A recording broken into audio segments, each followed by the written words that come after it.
Hey folks, welcome back to the channel. This is Jason, host of Fighting Words Financial. How is everyone doing today? Let me know if my sound is okay. I've been off of YouTube for a couple of days.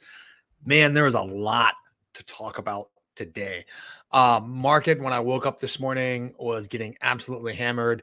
Looks like the Dow has clawed back most of its losses. Looks like the NASDAQ is on its way back. This particular screen, the numbers are delayed by 20 minutes or so. So we may even end up the day with the NASDAQ not being down at all. So kind of surprising. So the big news today, really, and this is really, I think, the biggest news in the markets today, although we do have a lot more to talk about, particularly when it comes to EVs. And I went on Facebook for the first time this week in like 6 months, and I was like bombarded with all these anti-EV memes. And all I got to say is, it's over, folks. All of you people that are resisting the EV, it's already over, folks. You're really resisting the inevitable. You're like trying to push back the tide with a broom or something like that. And we're going to go over why that is here in a little bit. But the big news today, and big news today in a couple of ways. Somebody really needs to start paying a little bit more attention to Paul Pelosi's trades and what's going on right now. Now, I do realize that he did dispose of Nvidia about 2 months ago at roughly $1 million loss. But somebody really needs to take a closer look at the activities of Congress and how they're trading individual stocks. I think it's high time right now for all members of Congress and the president for their financials to be completely transparent. Right now, that transparency has been done on a voluntary basis, and you'd be surprised who's transparent about it and who is not. But I do think that the family members, immediate family members of Congress, meaning like husbands, wives, children, that sort of thing, adult children, should be forced to, possibly even adult children, should be forced to place their stock investments in a blind trust or something like that. So anyway, let's talk about this. Nvidia and AMD stock tumbles as U.S. limits exports to China. Now, this is kind of a follow-up on the conversation that we had last week about sort of the war becoming hot in areas that used to be cold, like cyberspace, technology, and actually space itself, sea lanes, that sort of thing. This is one of those things where we're seeing a tech war, a tech cold war, really start to begin between the U.S. and China. It's been going on really for about 20 years or so, as China has zero respect for patent law, zero respect for copyright law, and engages in tons of industrial espionage. I'm not saying we don't either, but we do respect the rule of law when it comes to patent law and things like that. The Nvidia and AMD being limited as far as which different chipsets they can sell in China, I actually don't believe that is going to have as big an effect on their bottom line as possible. I think right now the stock is being affected by uncertainty. Take a look at the volatility of Nvidia stock. This is one of the stocks that I own shares in, which makes me not objective by any means. It's one of the stocks that I own shares in that I trade no options on it whatsoever. I trade no options on it whatsoever because every strategy I have employed has blown up in my face. I ended up buying the stock at a price that I didn't really want to buy it at, or selling the stock at a price that I didn't really want to sell at it. And I got caught out because of greed. So this to me is a buy and hold stock. It's also a stock that is amenable to shorter term trades. My typical buy and hold is 5 to 7 years is my minimum time frame. My theoretical time frame for holding it is essentially forever, and then I'll sell options on it to generate income as I need to. With Nvidia, however, there's so much volatility in this stock that it does make sense to dispose of it when it gets severely overvalued or there seems to be irrational exuberance surrounding it. Like right now, let's talk about Chris Palmer saying, time to sell my house and YOLO on Nvidia. So I do remember the story that you told me on the Zoom meeting that I did with all my Patreon members. I do remember that very clearly. However, that move is not something that I could recommend on a YouTube live stream. But I will say that just betting on future volatility of Nvidia, you could probably turn around a quick 20% return on the stock inside of a year. It's just that volatile. It's going to go up on no news whatsoever, and it's going to crash like a rock on anything negative. I will say that the chip industry as a whole is probably going through a pretty major transition. I would not be surprised to see Taiwan semiconductor manufacturing actually move the majority of their manufacturing capability to the United States and to Europe.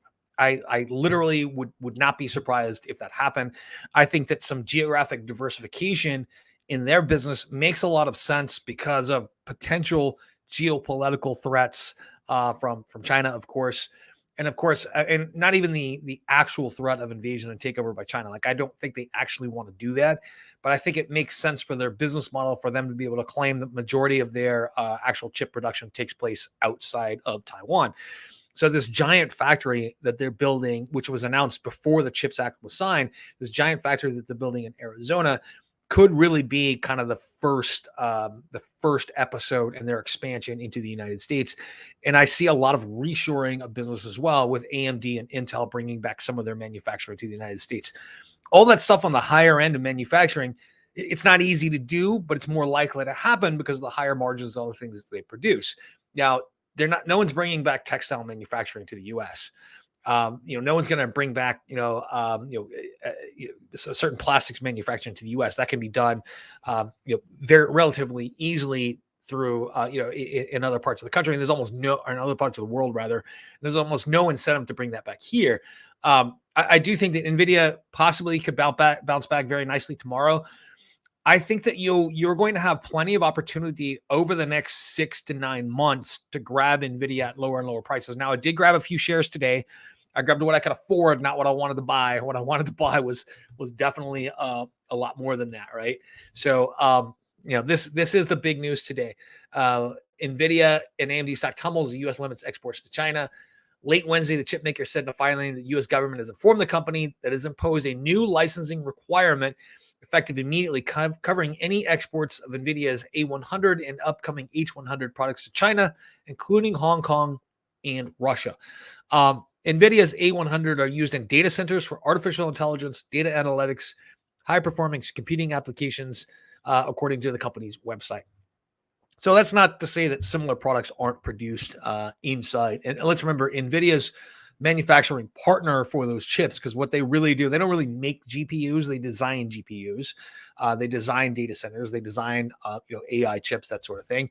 All those are, for the most part, manufactured by Taiwan Semiconductor Manufacturing. So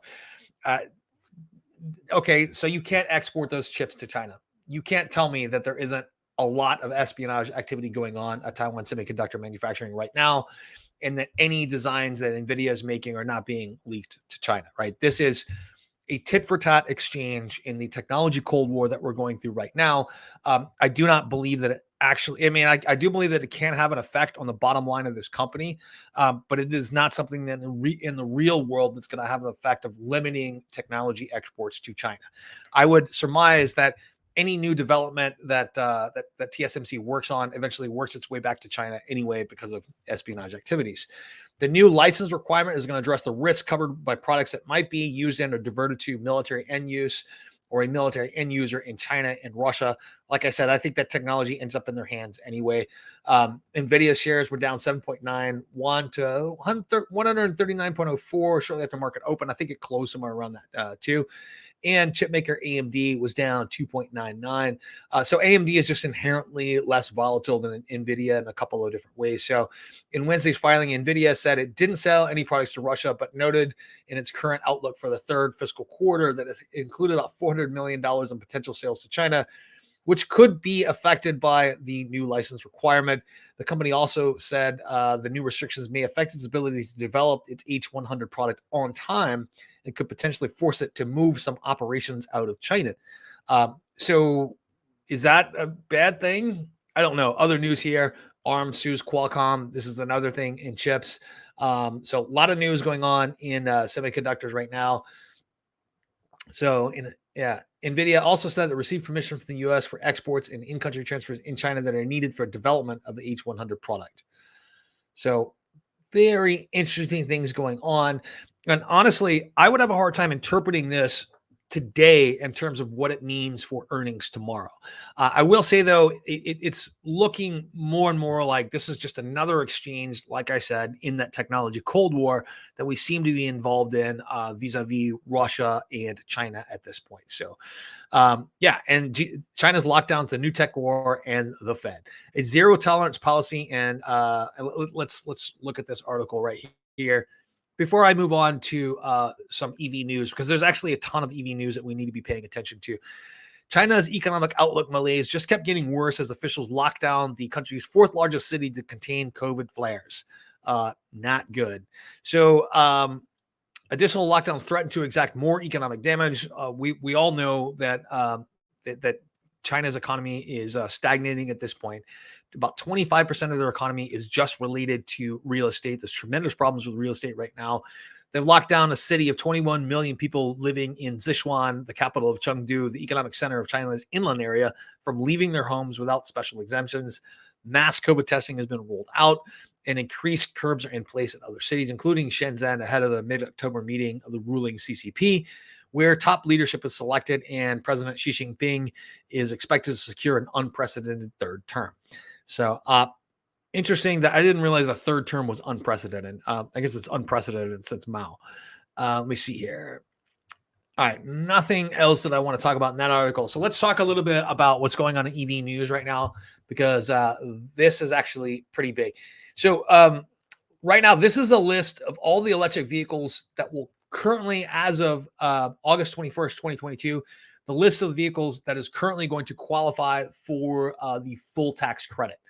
And notice, actually, Tesla, none of the Tesla vehicles are going to qualify till 1/1/2023, but it's only a few vehicles out there right now that qualify for all that. And we're looking at the Cadillac Lyriq, which I've only seen a few of those on the road, the Bolt EUV and the Bolt EV. We see plenty of those on the road. The Ford F-150 Lightning, I have yet to see one of those on the road. The Mustang Mach-E, getting more popular where I am. The E-Transit, I haven't seen one of those, or I haven't been paying attention to one of those yet. The EQS SUV will qualify in 2023. The Leaf is going to qualify 22 to 2023. The Rivian, which I've seen more than one of those around now, which is pretty exciting. And the Model 3 and Model Y will they're 22 models were going to qualify as of 1/1/2023. So plug-in hybrid vehicles is a number of those that will qualify as well. I'm not sure how interested you guys are in those. I find a lot of people don't really understand or don't really understand the whole plug-in hybrid vehicle market. So sorry, Jason, a little bit late to your live stream. Am I being pessimistic thinking the bear market rally is over for this leg? No, I don't think you're being pessimistic at all. Usually we have a couple of bear market rallies inside of a bear market. The problem is figuring out which one of them is the last one and when the market's going to roar back. I don't think you're being overly pessimistic. I think we should have expected this, that we have that, that 20%, 15%, 20% leg up in the market, and then a retracement back to what I think is going to be the bottom. And I think the bottom is around 3,600, within a couple hundred points of S&P 3,600. So no, like I said, dollar cost average your way into the positions you want right now, unless you think something has really hit rock bottom and then go big into that. I would love to have gone big into Nvidia today. Just didn't have the money to do that. Didn't have the free cash to do that. So I bought what I could. It was like 11 shares or something like that. And that's all I could afford today. And hopefully that's going to pay off a little bit later down the road. Now, Nvidia for me is a long-term buy and hold.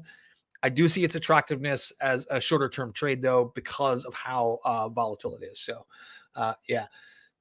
So this is kind of the big news here. A number of analysts have gone back and taken a look at Tesla, and basically, it's not just Tesla that is in this position right now. It's every EV manufacturer on the planet is essentially in this position. Tesla is facing unprecedented demand. The demand for electric vehicles has basically just skyrocketed, despite the price for electric vehicles going up significantly this year. And if you think about it, it hasn't really gone up that much. I know it seems like that in absolute dollars, but my son and I were just watching the news yesterday, and they quoted the figure for the average cost of a vehicle in the United States. The average cost of a vehicle from the United States is $46,952 as of yesterday. That is the average cost of a vehicle. The Tesla Model 3 is under the average price for a vehicle. You can't really say that the Tesla Model 3 is overpriced for a vehicle in its class. It's not. And if you look at the total cost of ownership over the life of 8-10 years of owning that car, you're significantly further ahead than where you would be if you even bought something as reliable and cost efficient as a Toyota Camry, right? Which I'm not really sure that those are in the same class, to be honest with you. Even the luxury model Toyota Camry, the Model 3 is just a lot nicer. But of course, I like that minimalist look. So right now, what they are facing is uncontrollable demand. They have unprecedented demand. Everybody that I've talked to in Tesla, everyone that this person to talk to in Tesla agrees that demand is way above what hopes were at the stage of development. And electric cars are so popular for Tesla and their competitors that market share is going to be dictated by who has the ability to ramp up volumes, right? That's going to be the winner. Whoever can make the most EVs right now is going to grab the most market share. There isn't honestly, at the second tier below Tesla of electric vehicles, there isn't a ton of difference between them. Manufacturing capabilities let's put it this way, like Polestar really knows how to make a great car. It's run by the folks who ran Volvo. It's run by the folks who ran, was it Volvo or Geely? These are folks that have a long history of vehicle manufacturing. They know how to manufacture things. And right now, the tide has really turned. We have something like 26,000 EV charging stations set up for. We have something like 26,000 EV charging stations right now set up across the country. That's growing every single day. A lot of folks just don't understand that charging your vehicle at home. And my wife and I were having this discussion yesterday because she really wants to get a Tesla. She kind of jokes about it all the time, but I know she really wants one at this point because she knows that every time she leaves the house to take the kids to school, or when I take the kids to school and drive that Tesla or whatever else it is that we get, that car is going to leave our home fully charged. And when we come home, we're going to be able to charge it. We're going to be able to charge it basically off of the same circuit that runs our dryer. Now, us living in Southern California where it's super dry all the time, we don't actually have a dryer. We just hang our clothes up. So that circuit is entirely unused. And it's going to be used to power our electric car. We have solar on our house. So we not only get electricity for free, pretty soon we're going to be driving for free as well. And I hear this unending chorus of people who are absolutely resistant to this change. And, talking about how if I had 50 gallons of diesel, I can tow this load for, 400 miles or something like that. What are you going to do with a generator and your 50 gallons of diesel to power your electric car? So the calculations for this have already been done, by the way. So right now we don't actually have a vehicle that in production that is capable of reproducing those numbers for a diesel engine. That is absolutely true. But you actually kind of chose the wrong thing. Like, it's actually still, and this has been demonstrated since 2018, it's still more efficient to take that 50 gallons of diesel, put it in a generator, charge a Tesla, than it is to actually put that 50 gallons of diesel into some other vehicle and drive it. That's already, and there's numerous articles that have been written. There's a number of different experiments that have been done. It is actually more efficient to do that, even though on the surface it wouldn't seem like it is more efficient. Now, when the Tesla Cybertruck comes out and with a 500-mile range, supercharging in under a half an hour, towing capacity, the base model about 7,500. The really expensive models is going to be, I think the towing capacity is going to be about 12,500 pounds or something like that. It's not going to satisfy the towing needs for everyone, but very, very few people will ever use their truck to tow 7,500 pounds. Very few people who own trucks today use a truck for anything at all. That they don't need a truck. They drive a truck because it is a status symbol and they like what it says about themselves. But no, I'm seeing a lot of these. All right, Sparked Interest says, "Go Jay, good vibes." Yeah. Well, thank you so much. My vibes are a little bit less positive than they have been in the last couple of months, though, largely because of the geopolitical implications for our economy and not our economy by itself. So Michael Will, last time I did a live stream, you ducked out of the wedding reception to watch my live stream. I feel enormously positive. I'm enormously thankful that you did that, but I don't deserve that honor though. Next time, go to the wedding reception and drink all you can. Yes. The new MG4 from SAIC looks good and cheap with one model having a 270 mile range. That's actually one of the other points that I wanted to talk about right now when it comes to China and electric vehicles. So China's love of local EVs is bad news for foreign car makers. And this is one of the things that I wanted to talk about. There are going to be some car makers on this list that you probably never heard of. But BYD in particular is absolutely smoking everyone else in China at this point. And it's been kind of long an underground benefit to American car manufacturers. If they've always had this sort of like million units that they could move in China every year without too much of an effort, because those were seen as desirable vehicles. And especially like companies like Cadillac really benefited from that. And let's take a look at what's going on in the Chinese market right now. Homegrown auto manufacturers now command the lion's share of what's called new energy vehicle sales, which are plug-in hybrid electric vehicles, hybrids, and electric vehicles, leaving global giants such as VW and BMW at risk of being left behind in the world's biggest EV market. Domestic automakers account for almost 80% of EV sales through the first 7 months of 2022.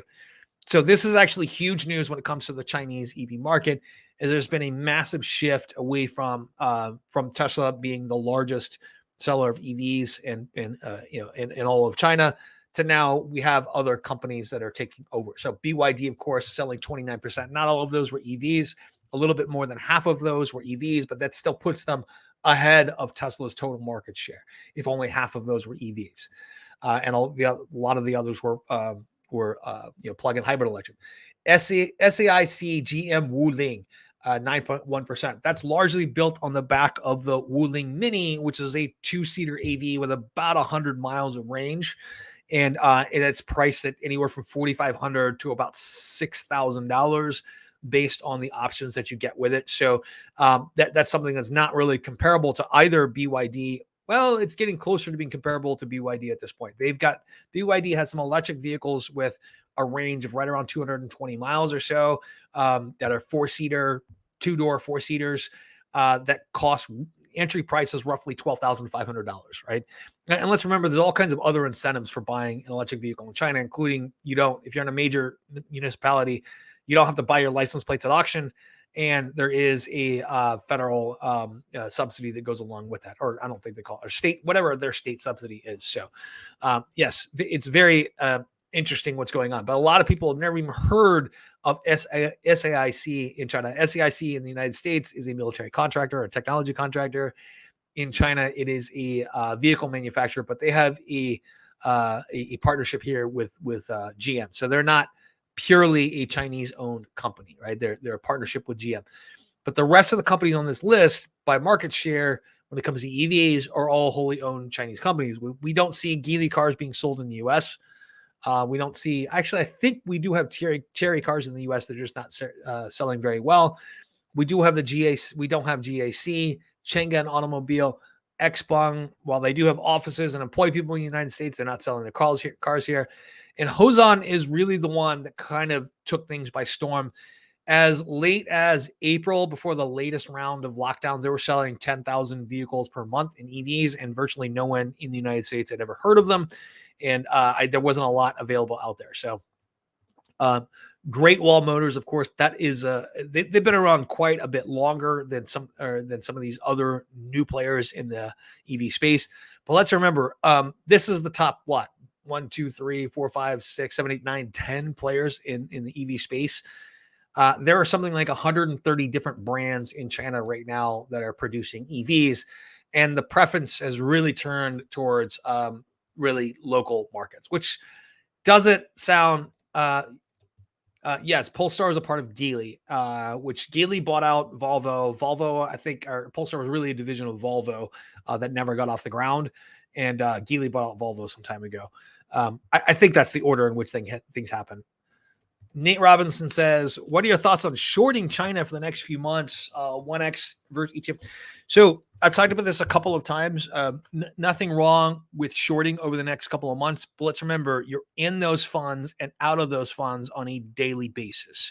You don't hold them over a longer period of time because of the whole time decay factor, because of volatility. Your missteps on the way down, or meaning when the stocks go down, you do just fine. But if the underlying performance of the portfolio rises in that time period and you lose money based on time decay, it's going to be very, very difficult to make that back. Let's say, just for example, you put $100 in it one day, the stock goes up by, the index goes up by 25%. This is a giant exaggeration, but the index goes up by 25% on that same day. So you lose 50% because it's a 2x fund. How much do you have to make on the reverse end of that to get your money back? It's quite a large amount. So when we're looking at people who buy and hold these 1x inverse or 2x inverse, this is the one sort of thing that you cannot win on. And we looked, this is something the research has been, it's about 12 years old now. No long-term investor makes money on these sort of inverse ETFs. It's a daily in and out kind of deal at best. So, and it's very hard to predict on a daily basis where the market's going to go. When you're shorting in that respect, there's very little, it's not really very much about investing, and it's a lot more about gambling.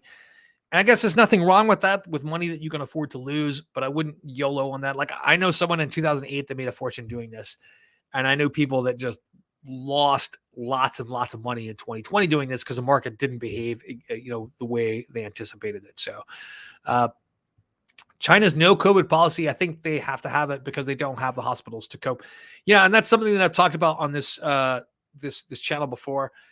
They have to look like they're doing something, because they don't have the medical infrastructure to cope with. They looked at basically the numbers in the United States and in Europe, saying that roughly 5% of people that got COVID, the original strains, the first couple of strains that were out, roughly 5% of the people that got it would be hospitalized. And when you go to the hospital, people expect the vast majority of people to be hospitalized to survive. That's just sort of the expectation that we have in modern medicine. I think they looked at those numbers and they were like, there's no way we can deal with this at all.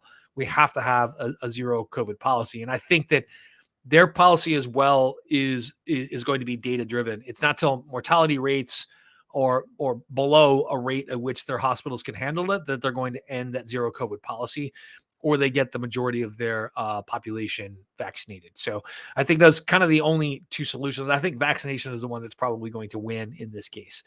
They just got to get people vaccinated in order to take the load off of the hospital system, because we don't have that great of hospital coverage in the United States compared to Western Europe or Japan or Taiwan or South Korea or Singapore or something. We are really far behind them in terms of number of hospital beds per capita. And China is even worse than we are in a lot of respect. And a lot of it's because they're still trying to develop all of that infrastructure. But yeah, I think you are correct. They have to have that policy because they don't have the hospitals to cope with it, and they have to look like they're doing something to abate this. But it's pretty scary now, the public response to lockdowns and what's going on. Like, I was watching this one video of everyone running for the exits of this office building. And I don't know if it's really true or not, but running for the exit of this office building because somebody on one of the upper floors had tested positive for COVID, and they were worried about the entire building being locked down.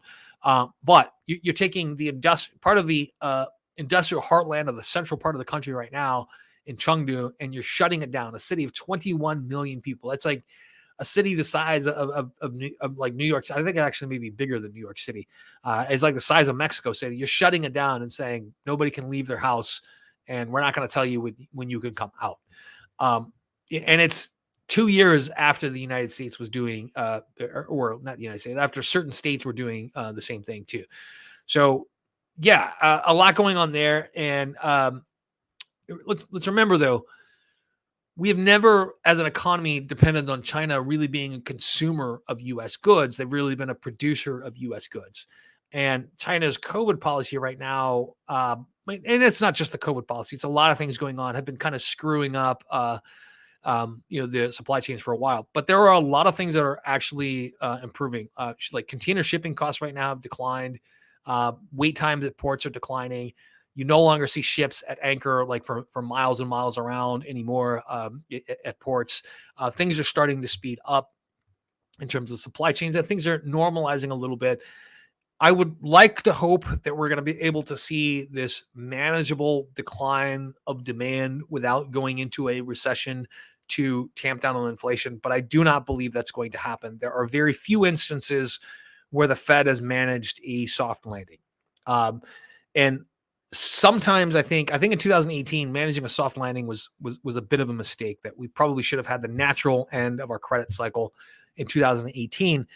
But for political reasons, no one wanted it, and to a degree, I think that I think that Jerome Powell caved to political concerns because it was happening right before midterms and that sort of thing. I don't think he's going to do that this time around.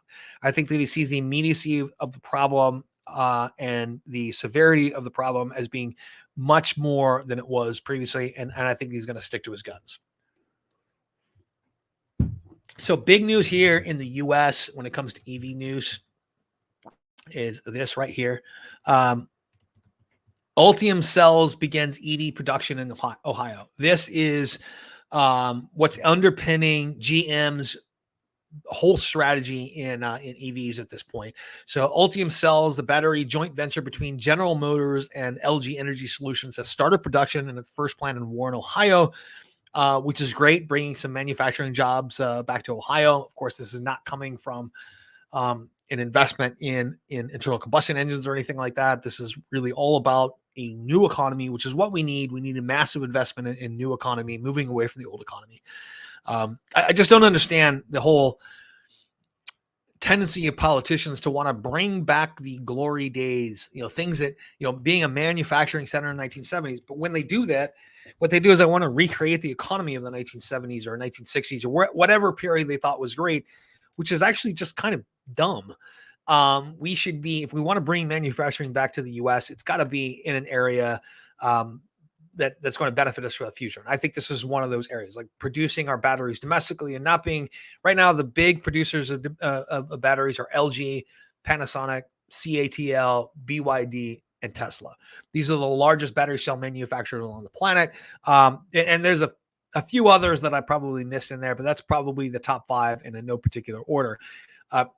And most of those are, 4 out of the 5 are based in Asia, across the ocean. And one of them, actually, the American one, actually makes a significant amount of battery cells out of the United States as well. So I think that it's only natural that we do this. I'm really kind of happy that GM rather is exploring this strategy of building their Ultium platform almost completely in the United States with the help of LG, which is a Korean company as well, and a U.S. ally. So already more than 800 people have found new high-tech jobs at the facility, while at full production, the number is expected to reach about 1,300. Currently, employees are focused on training and the ramp up phase. So they're investing about $2.3 billion in this plant, which will produce high energy dense lithium ion cells. This is the concerning thing that I have, though. It's going to be a nickel, cobalt, manganese, aluminum battery chemistry in long pouch form factor. So cobalt is supply constrained and has serious political issues with where it's going to be extracted from. Manganese is also supply constrained to a degree. Aluminum is not, but aluminum is not. That's manageable, and I think a lot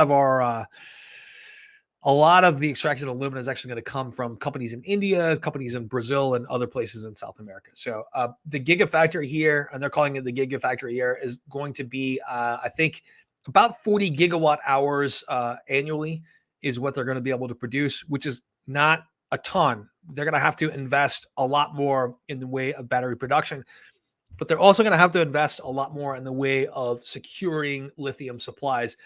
That's kind of the big deal. And that actually may be behind, there's a suspicion right now that Warren Buffett is about to dump his stake in BYD. In fact, that caused a giant ripple among BYD shareholders, and it really affected the share price when those shares were registered on I think the Hong Kong exchange. And he did dispose of a small percentage of his shares already.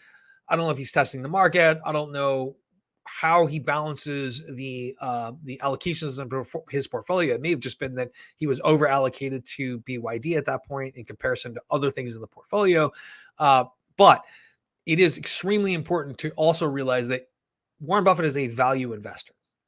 He thinks when a company has reached full value, his theoretical holding period is forever, but he buys a dollar's worth of value for as little money as possible. And when that company reaches full value, meaning that he thinks that it is, you could sell it for $1 and it's worth $1, he may consider disposing of it at that point if he sees that further growth in the company would be below industry sector or below the market as general.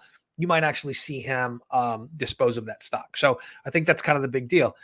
But I think the biggest deal as far as why he may be disposing of BYD stock is that BYD's really been concentrating on their production in EVs. They have not been concentrating on securing lithium supplies. And they have had a couple of big whiffs and near misses on securing advantageous contracts for lithium supplies. And they've been searching worldwide, and they've been doing it desperately. And they've been having trouble securing those lithium supplies on long-term contracts. So I think that may be one of the reasons he's thinking about either reducing or eliminating his stake in Tesla. So my screen has frozen, and actually, okay, we're back. My screen is frozen. All right, so that's one of the other big news here when it comes to the EV world is that Ultium cells are beginning EV production in Ohio. Now, I know that everyone who's a Tesla investor is pretty contemptuous of GM's foray into the EV world. I can tell you one thing, though. There's a lot about vehicle manufacturing that GM is not going to have to learn on the fly.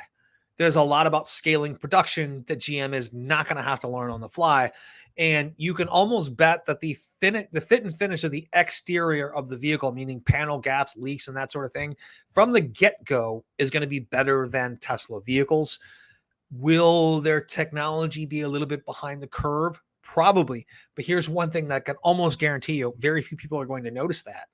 I was reading some studies that were done on Tesla users. Like, people barely use half of the technology that's in an EV in Tesla right now. They don't use half of the applications. They don't use half the technology. They don't use half of the bells and whistles that are a Tesla right now.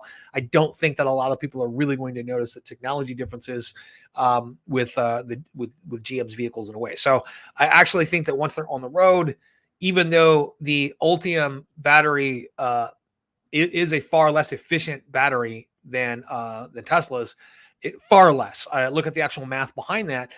They advertise, yes, we have better range, but it's a 200 kilowatt hour battery as opposed to Tesla's battery that they were comparing it to.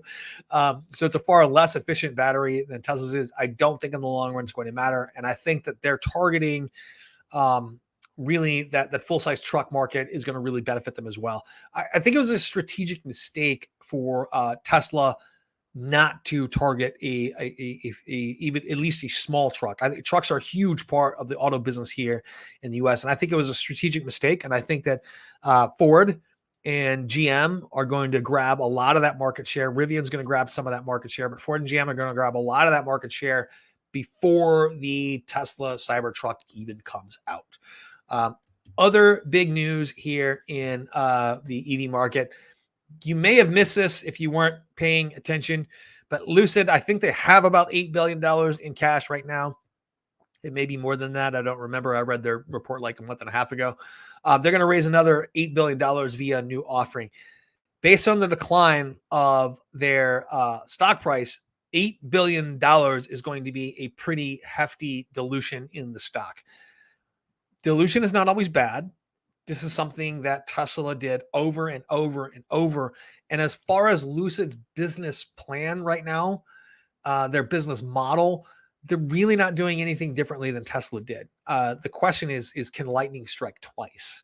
Is Lucid going to be able to go from that necessarily high-priced but high-margin vehicle, sell enough of those to come down that scale, make a slightly cheaper version with slightly less margin, use that money to build new factories and that sort of thing, combined with convertible bond offerings, combined with government incentives and and grants and that sort of thing. Let's remember, between SpaceX and Tesla, Elon Musk has got about $4.9 billion in subsidies from California and from the United States government. That went a long way towards helping them avoid bankruptcy several times. Will Lucid get the same treatment? I don't know. And Lucid is also doing something that Tesla is not. They're competing.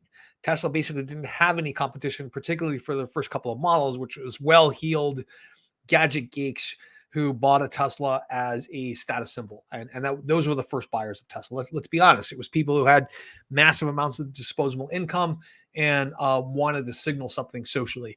Today, it's become a pretty smart thing to do to buy a Tesla Model 3. If your daily commute is under 200 miles, you can drive for about a third less money than before. So, but they made it clear on August 29th that they're going to raise another $8 billion.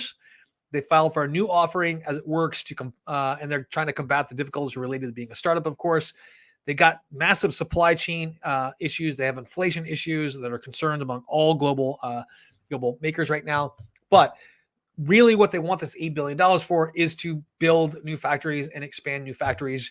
You can expect that Rivian is almost sure to follow on this. I'm a little bit more worried about Rivian in some ways than I am Lucid. And let's be clear, I want both of these companies to succeed. I really do. I want both of these companies to succeed. I hope they both succeed, but the pathway they have to success is fairly narrow, and that is pretty concerning. So I'm definitely open up to questions. Hold a second. I'm definitely open up to questions. How did the market just switch from negative 2% red to green that easy? I don't know how long you've been in the market, but the market actually does that fairly frequently. And remember that we're just in a very volatile period. And anytime we're in a volatile period, we see this actually pretty frequently. This isn't my first rodeo in terms of market instability.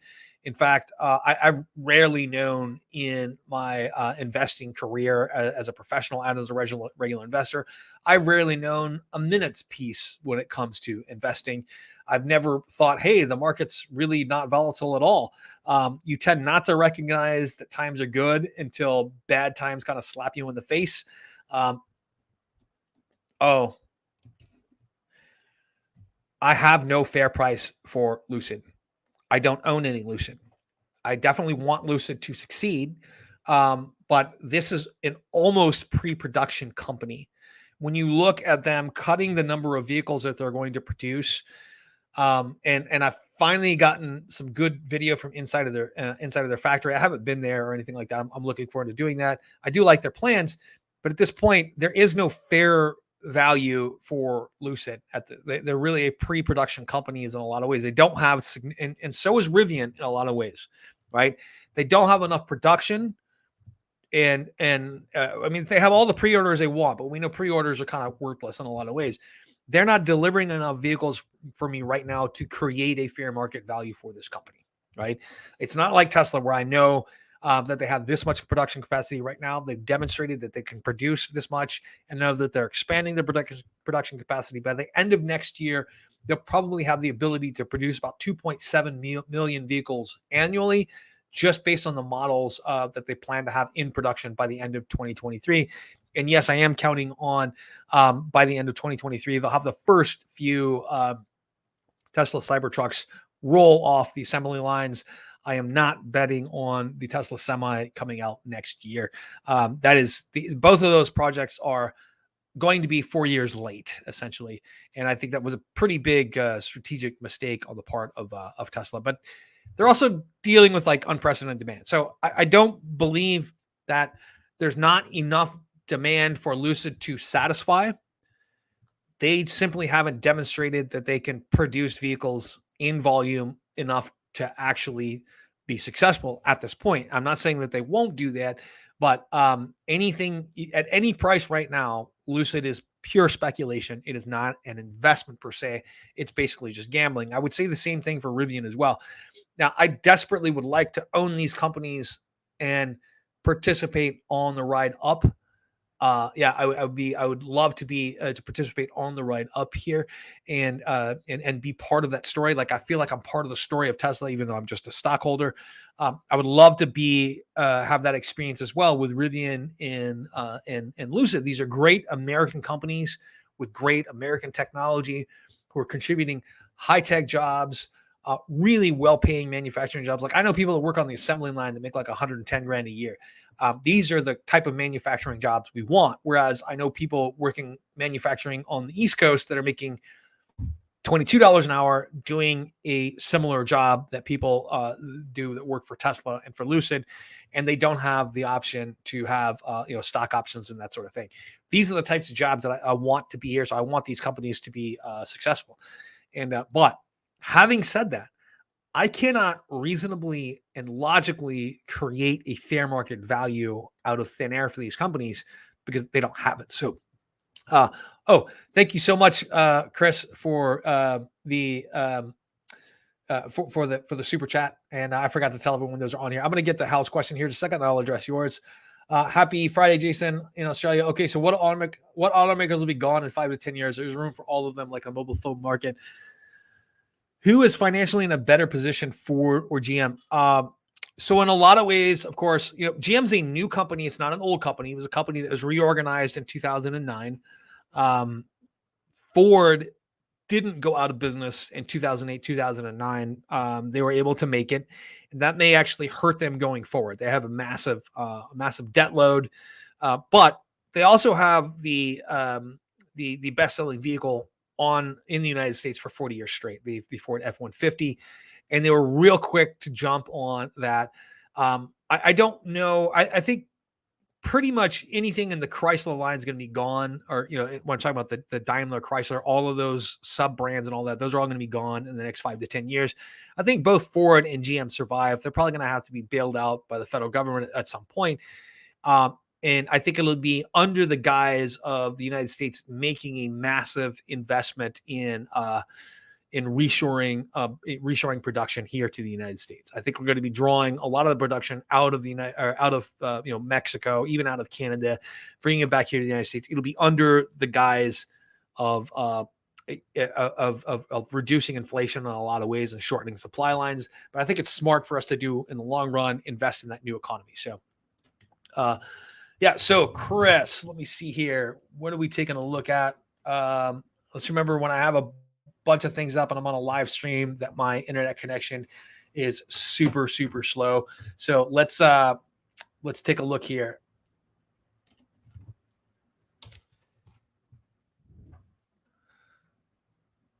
Atlassian. So the deal is I use a number of different like remote collaboration software packages. And I really like, there are some that I like and there's some that I don't. Like we use Microsoft Teams, we use Atlassian, we use a bunch of other things. Personally, I think they all kind of suck. And I'm sick of this. And I think that we're going to a hybrid work environment where most people are not returning to the office full time ever again. It's going to be sort of a hybrid work thing. But let's talk about here just for a minute. Let's see even my mouse doesn't want to work today. I think I need to change the battery in it. Hold on a second. All right, my internet connection is not cooperating, so we're going to wait here for just a minute. But as we're waiting, guys, feel free to fire away with any other questions here. I have normally I normally keep on about an hour or so. I'm going to probably be on for a little bit longer today because I haven't been here for 2 days. Because I have more people on Monday and Thursday when I'm only doing it twice a week, I may cut back to doing this just twice a week and then try to put out regular videos during the week. Also, I always lose subscribers on these. Somebody gets pissed off by something that I say, or they're just tired of seeing my face. One of the two. Actually, that's really encouraging. So they've had real steady growth in terms of revenue. Earnings has been a little bit all over the map, but to be honest with you, it's not out of the question. We have steadily increasing earnings here.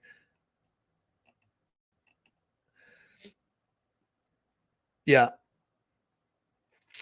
So honestly, man, I hear these commercials because I listen to a lot of NPR. So I hear a lot of commercials for, or sponsorship commercials from Atlassian. I've used their software a couple of times, their collaboration software, but to be honest with you, I don't have an opinion too much on them as an investment.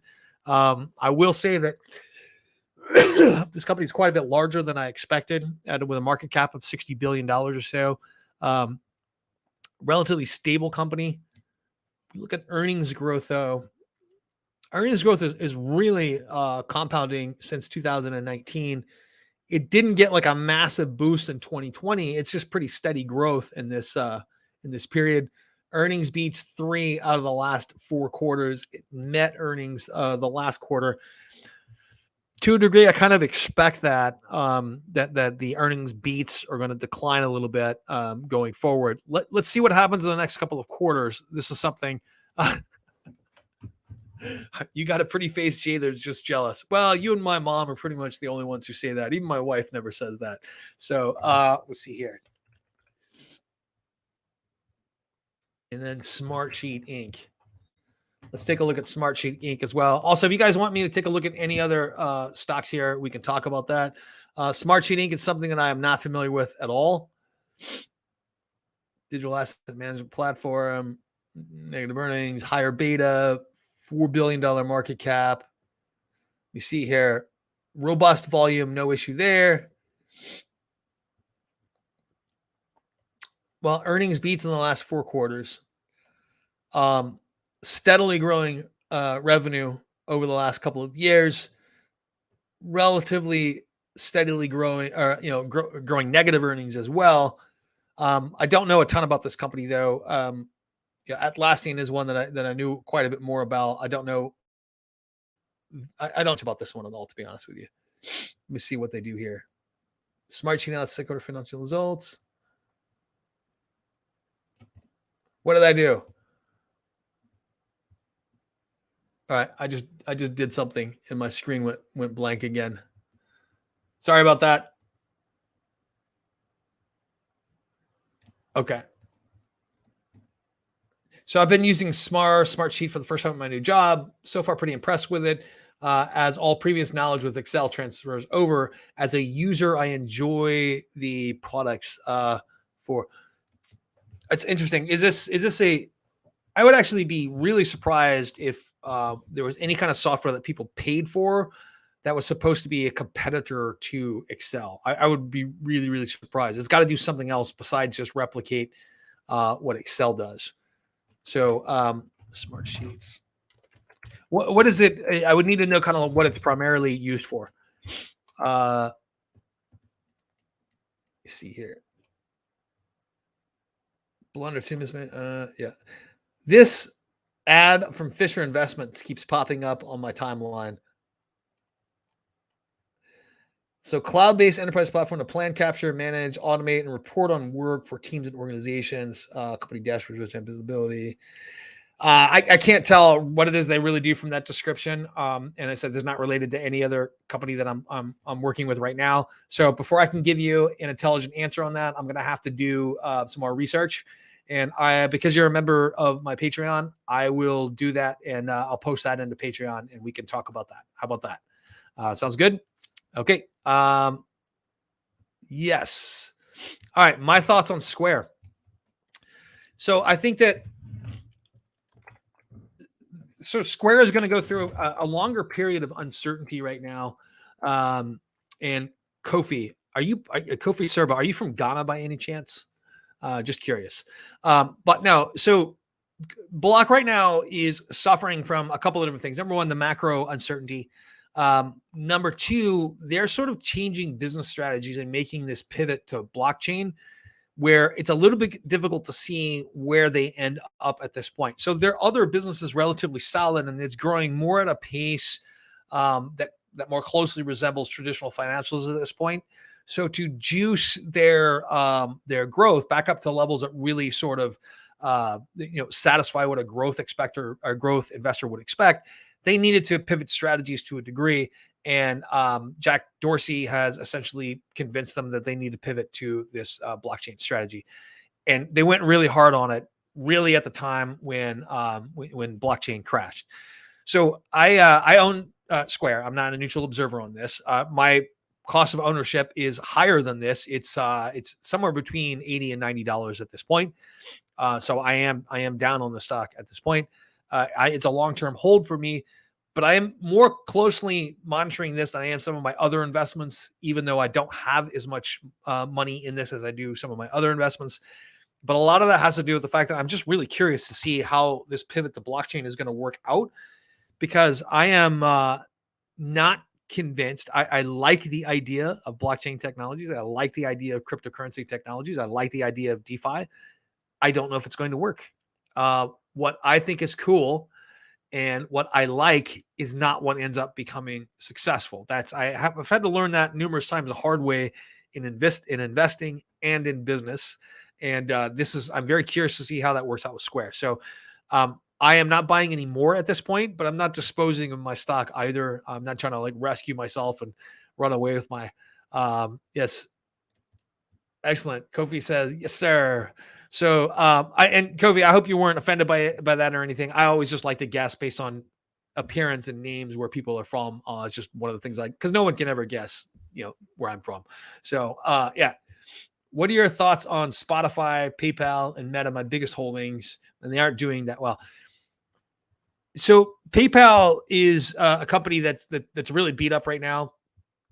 And I have a lot of money invested in the fintech sector, and I would like to buy more PayPal because I see it as an opportunity right now. I'm not doing it simply because it's going to overbalance my portfolio into fintech, which between fintechs and EVs, that's the largest portion of, that makes up almost my entire individual stock portfolio. It's like basically because of how they've grown over the years and how much money they're worth now. It's something like if 30% of my net worth is in individual stocks, the rest of it's in ETFs, real estate, and businesses, like businesses that I own and operate outright.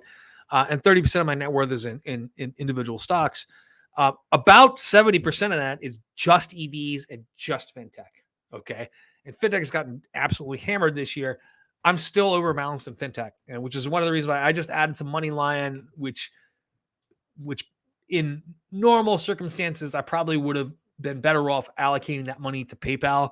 But I see Moneyline as basically sort of a neo opportunity that I had in 2018, where I bought a couple thousand shares for like $1.80 or something like that. I bought a couple thousand shares for between 160 and 181, something like I'm up to like 12,400 shares now of Moneyline between 160 and 181.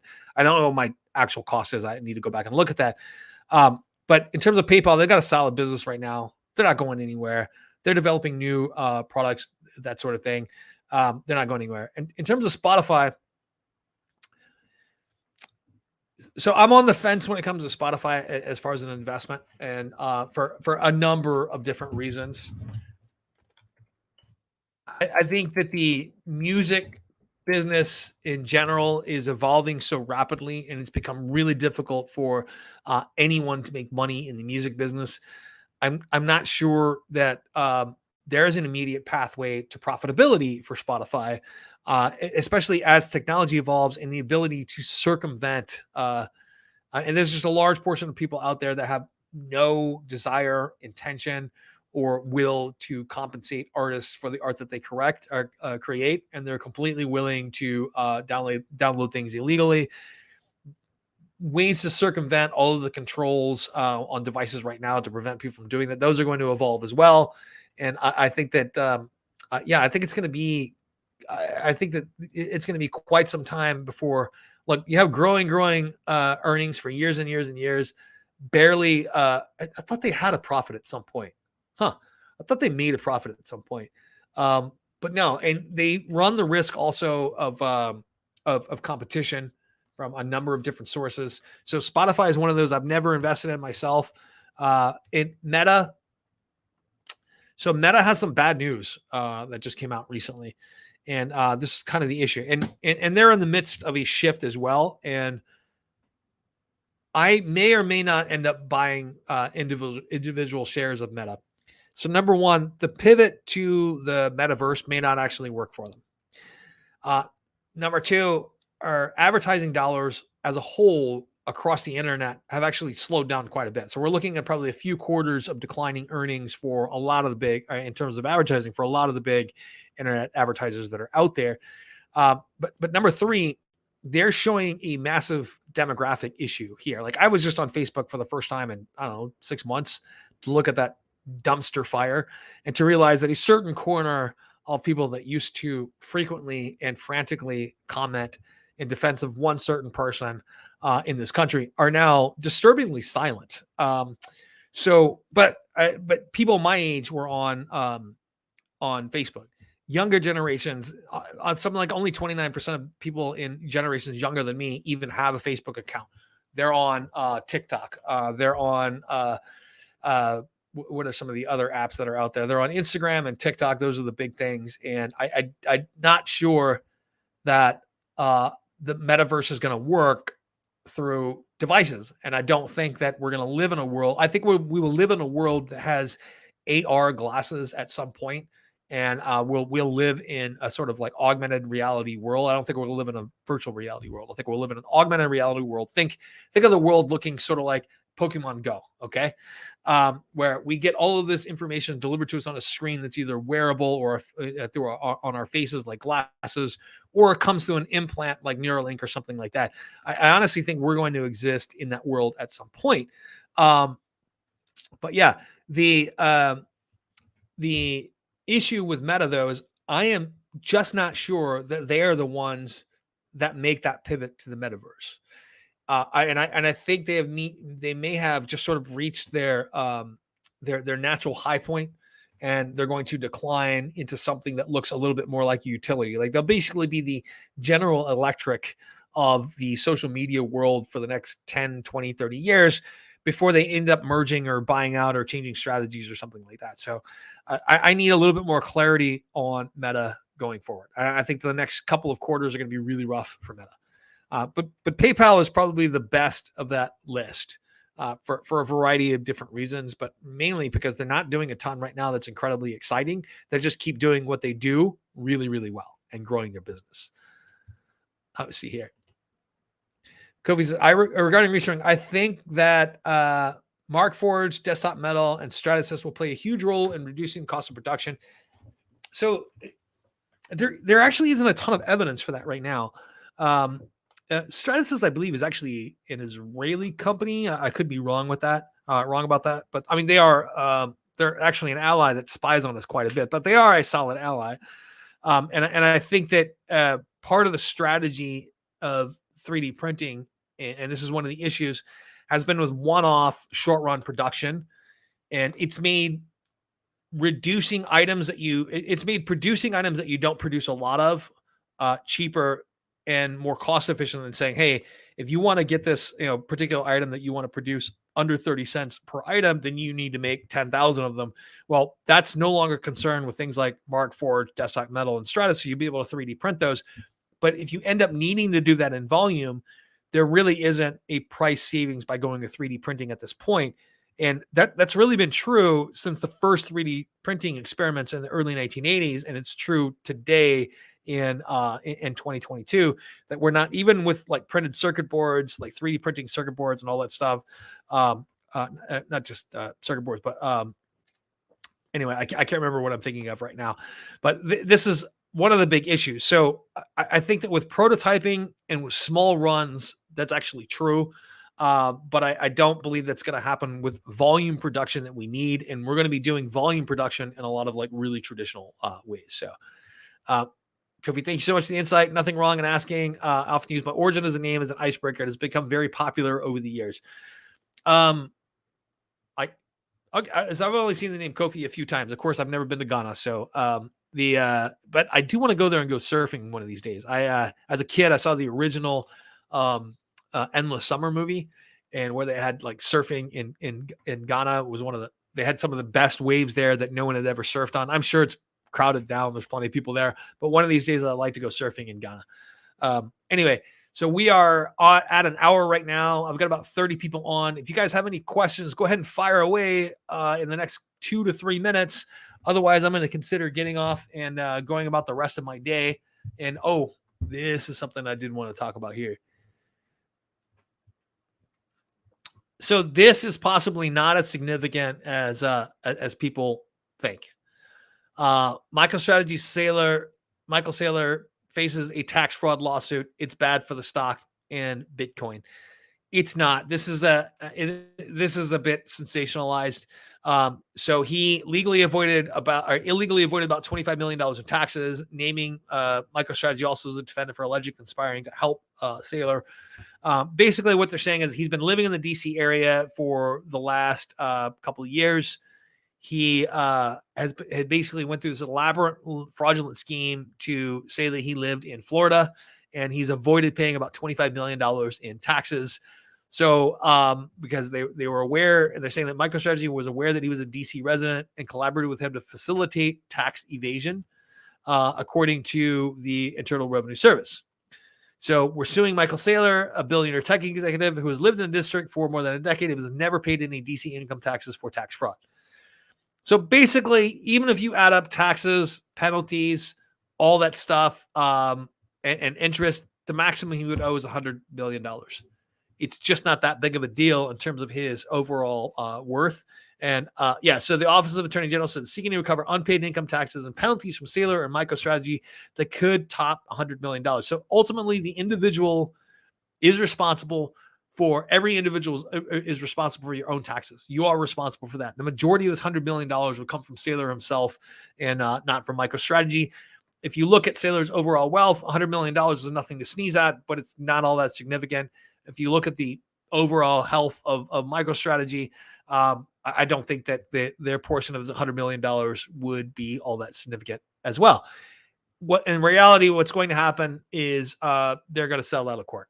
That's what's going to happen.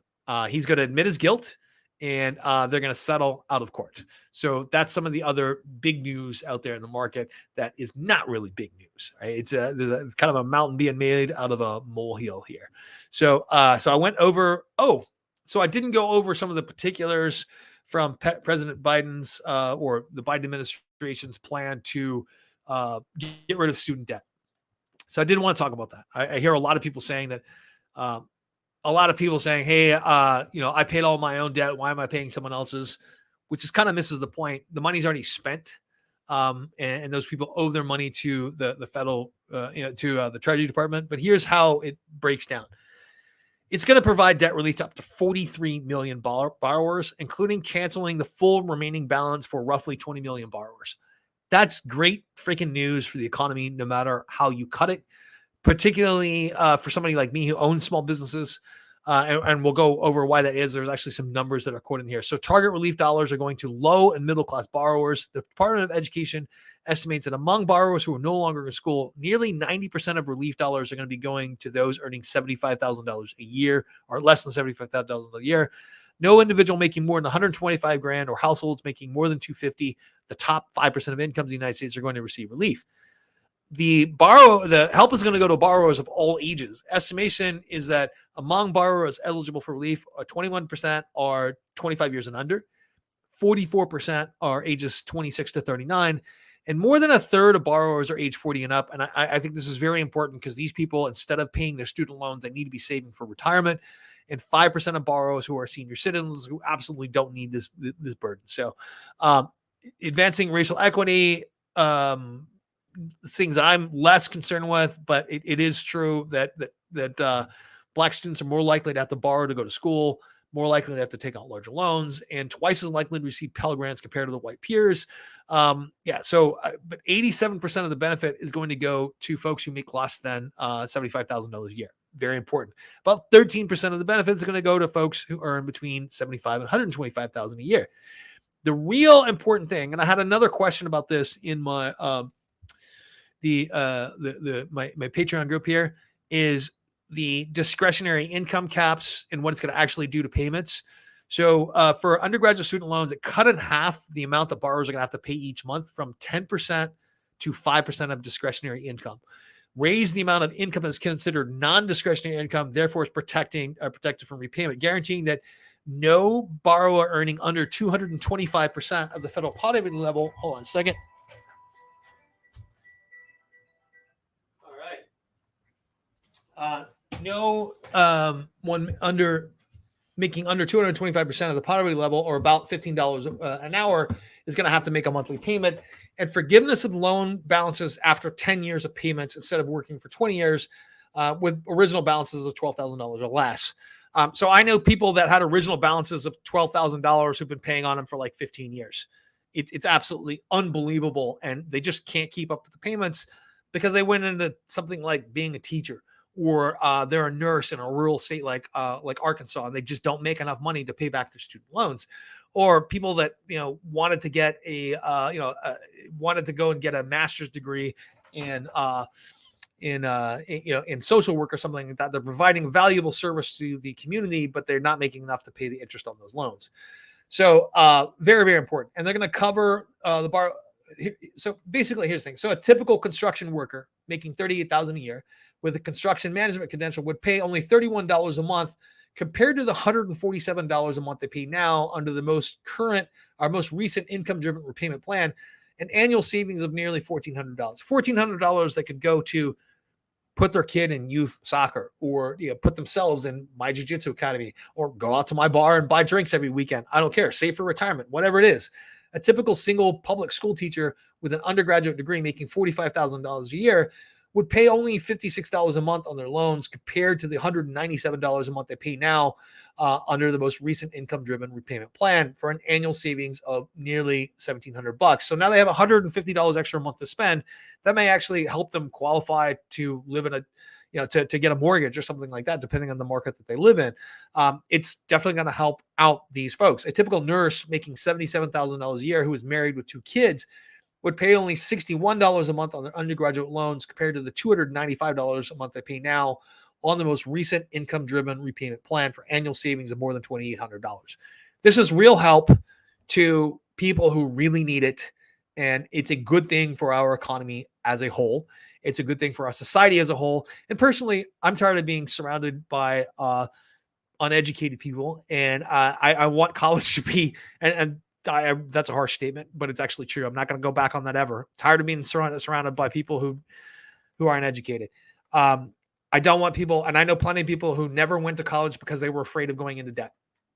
And for every excuse that people have for being opposed to this, it always boils down to they're pretty selfish. Their identity is built around saying, hey, if I suffered for something, you need to suffer too. Or they want class barriers to be in place. The argument that, hey, it should mean something, it should cost something, is really an argument saying that you want class barriers to be in place. So I don't. So anyway, that's kind of the last thing I wanted to cover in terms of news. But this is something I want to ask about. Gazprom announced a dividend payout recently. Do you think the shareholders outside of Russia will get paid after Gazprom suspension is listed? No, I don't. For a couple of different reasons. Gazprom in its current form is not going to exist in a couple of years. It's going to be completely different. I don't think any of that's going to happen. And it's mostly for geopolitical reasons. You do realize one of their executives just fell out of like a 6-story hospital window yesterday and was killed. So interesting. Looking to move downstream into processing and have a JV with a battery company that will open a factory in Australia. Michael, I'm not sure I understand what you mean by JV.